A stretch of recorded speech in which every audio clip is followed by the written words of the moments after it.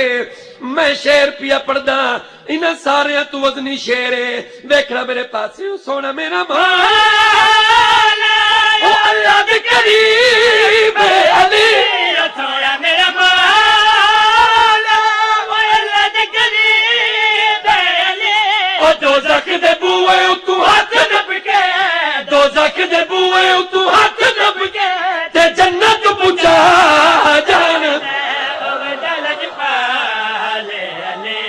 انا للہ و انا الیہ راجعون۔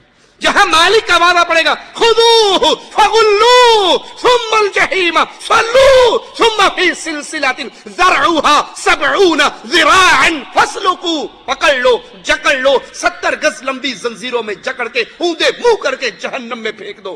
کہا نہیں، ہمارے مولا علی تو وہاں پر کھڑے ہو کے اپنے اپنے ملنگوں کی بازویں چھین کر او دوزخ دے بوئے اتوں ہاتھ نپ کے جنت پہنچانا جانتا ہے۔ مولا الیاس قادری صاحب اپنے خطاب میں فرماتے ہیں کہ ایک مرتبہ بارگاہ غوث اعظم پیر عبد القادر جیلانی کو غوث اعظم سب سے بڑا مددگار کون ہے؟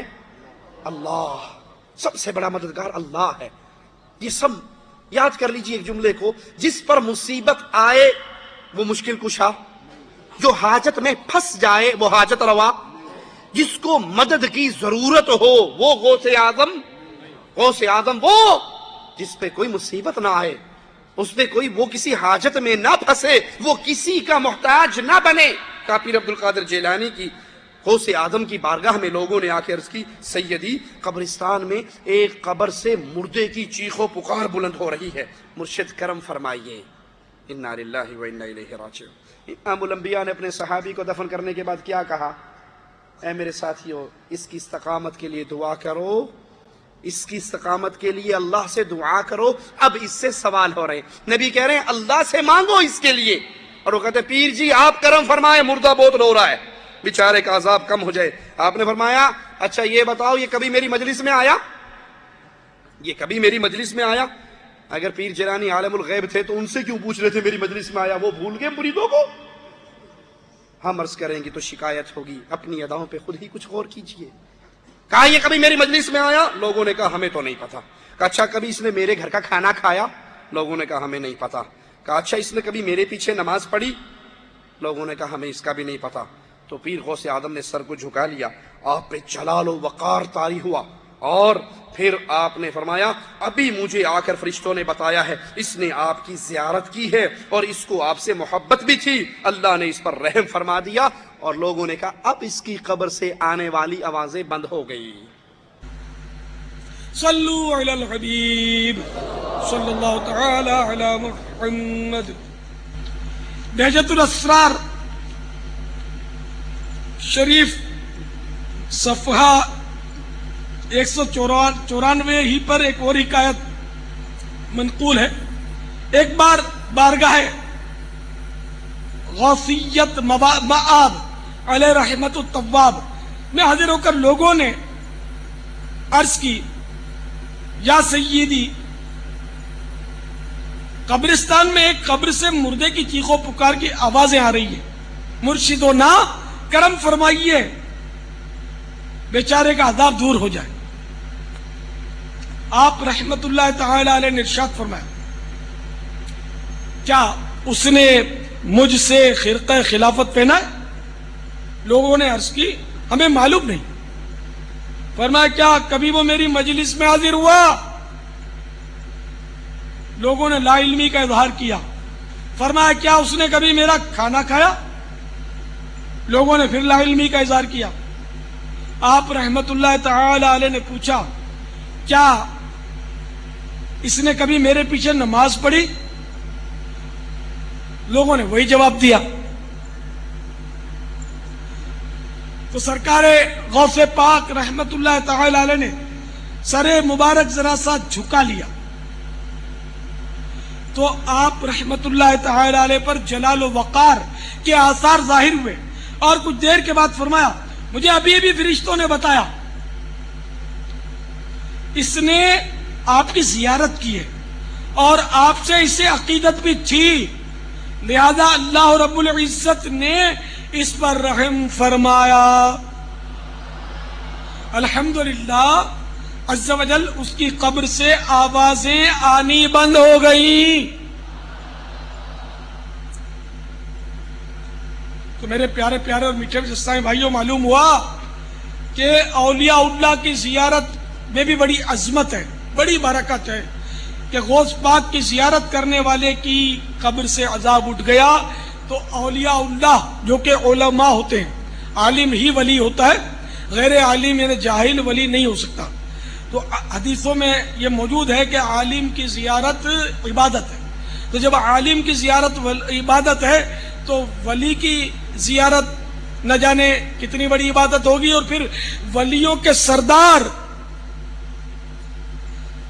غوث الاعظم علیہ رحمت اللہ الاکرم کی زیارت نہ جانے کتنی عظیم عبادت ہوگی، اس کی برکت سے قبر سے عذاب اٹھ گیا۔ اس شفاعت کا وجود نہ اللہ کی کتاب میں ہے نہ رسول اللہ صلی اللہ علیہ وسلم کی حدیث میں ہے۔ مالک فرماتا ہے وَأَنذِرْ بِهِ الَّذِينَ يَخَافُونَ أَن يُحْشَرُوا إِلَىٰ رَبِّهِمْ لَيْسَ لَهُم مِّن دُونِهِ وَلِيٌّ وَلَا شَفِيعٌ۔ ایسے لوگوں کو ڈرائیے جو اس بات سے ڈرتے ہیں کہ اپنے رب کے پاس ایسی حالت میں پیش کیے جائیں گے کہ ان کے سوا نہ کوئی ان کا مددگار ہوگا نہ کوئی سفارشی ہوگا، ان کے لیے کوئی سفارشی نہیں ہوگا۔ اب تو کہتے ہیں پیر جی کا ہاتھ میری کمر پہ ہے، اس نے کہا بس سالانہ نذرانہ ہمارے دربار میں پہنچتا رہے، تیرا نام سلسلہ قادریہ کے مریدوں میں لکھا گیا، اللہ جانے پیر جانے۔ تو کہا جی ہماری کیا ٹینشن ہے، اللہ کے نبی سے خود ہی، اللہ سے خود ہی ہمارے بابا جی چھڑوا لیں گے، معافی دلوا لیں گے۔ مالک فرماتا ہے یہ اس حال میں پیش ہوں گے لیس لہم من دونہ ولی ولا شفیع، نہ ان کا کوئی مددگار ہوگا نہ ان کا کوئی سفارشی ہوگا۔ نواقض اسلام میں سے تیسری بات، جس نے مشرکوں کو کافر نہیں سمجھا یا ان کے کافر ہونے میں شک کیا یا ان کے مذہب کو صحیح جانا، وہ شخص بھی دائرہ اسلام سے نکل جاتا ہے۔ جو کفار کو کافر نہ سمجھے یا ان کے مذہب کو ٹھیک مانے۔ فتح علی خان کی قوالی سنائی نا، مکے گیا گل بندی نہیں، گنگا نہایا گل بندی نہیں، وہ کہتا مکے والے بھی ٹھیک ہے گنگا والے بھی ٹھیک ہے، دونوں ٹھیک ہے۔ جو اہل شرک اہل کفر کے مذہب کو صحیح جانتا ہے، دین محمد سے اس کا رشتہ نہیں ہے۔ توحید کا اقرار کر لینا کافی نہیں، بلکہ ان معبودوں کا انکار کرنا ضروری ہے جس کو زمانے والے پوج رہے ہیں، لوگ ان کی عبادت کر رہے ہیں۔ لا الہ الا اللہ، لا پہلے ہے، سب کا انکار پہلے ہے، پھر اللہ کے بارے میں اقرار ہے۔ مالک فرماتا ہے فَمَن يَكْفُرْ بِالطَّاغُوتِ وَيُؤْمِن بِاللَّهِ، جو تاغوت کا انکار کرے، فَمَن يَكْفُرْ بِالطَّاغُوتِ، جو تاغوت کا انکار کرے، ان کا انکار کرے جن کو اللہ کے علاوہ پوجا جا رہا ہے، وَيُؤْمِن بِاللَّهِ، انکار کے بعد ایمان لے کر آئے۔ یہ نہیں کہ وہ کعبہ اور گنگا دونوں کو ٹھیک مانتا رہے، یہ نہیں، بلکہ پہلے انکار کرے اللہ کے علاوہ جس کو بھی پوجا جا رہا ہے، جس کے سامنے سجدے، طواف، نظر، نیاز، امید، بھروسے، توکل، محبت، خوف، یہ ساری چیزیں اگر اللہ کے علاوہ کسی اور سے ہو رہی ہیں تو وہ معبود باطل ہے، سچا معبود اپنے عرش پر ہے۔ فَمَن يَكْفُرْ بِالطَّاغُوتِ، جو اس طاغوت کا انکار کرے، وَيُؤْمِن بِاللَّهِ، جو پھر اللہ پر ایمان لے کر آئے طاغوت کے انکار کے بعد، یہ ایسا ہے، اس نے ایسے مضبوط کڑے کو تھام لیا ہے جو کبھی نہیں ٹوٹے گا۔ تو ایمان لانے کے لیے ضروری ہے اللہ کے علاوہ پوجے جانے والوں کا انکار کیا جائے۔ صحیح مسلم میں ہے، امام الانبیاء نے فرمایا جو شخص لا الہ الا اللہ کہے اور اللہ کے سوا جن جن کی پوجا ہو رہی ہے ان کا انکار کرے، اس کا مال، اس کا خون مسلمانوں پہ حرام ہے، اس کے دل کا معاملہ اللہ کے ساتھ ہے۔ اللہ پر ایمان لانے سے پہلے اللہ کے علاوہ پوجے جانے والے ہر معبود باطل کا انکار مومن پہ فرض ہے۔ ہر شخص پر لازم ہے وہ اپنے معاشرے میں پوجے جانے والے معبودوں کا انکار کرے اور اسے سنت ابراہیمی پر عمل کرنا ہوگا۔ سنت ابراہیمی کیا ہے کہ وہ تمام معبودوں سے علیحدگی اور بیزاری کا اعلان کرتے ہیں۔ قد کانت لکم